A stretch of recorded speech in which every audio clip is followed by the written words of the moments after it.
بسم الله الرحمن الرحيم. أعزائي المشاهدين على قناة يدا بيد لأجمل غد، أسعد الله أوقاتكم. اليوم سوف نتحدث عن علاج الرشح، السعال، الكحة بالطب البديل. فمن هذه الأعشاب: الزعتر، النعناع، الزنجبيل، الشمر، اليانسون، الكمون، الثوم، البصل، القرنفل، الليمون، زيت الزيتون. جميع هذه الأعشاب مضادة للبكتيريا والفيروسات والالتهابات. يمكن الاستخدام على شكل شاي بغليها أو نقعها بماء مغلي لمدة 15 دقيقة، وتناولها كأس صباحا وكأس مساء مدة 3 إلى 5 أيام فقط. ويمكن استخدام زيت الأعشاب للتدليك أو الاستنشاق أيضا.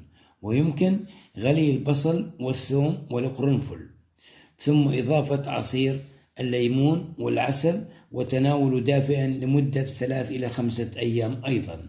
ويمكن تناول مفروم البصل مع شرائح الليمون طازجا مع ملعقة زيت زيتون لمدة 3 أيام إلى 5 أيام أيضا، وذلك لتحقيق الفوائد الصحية. أعزائي المشاهدين، شكرا للمتابعة ودمتم بألف خير.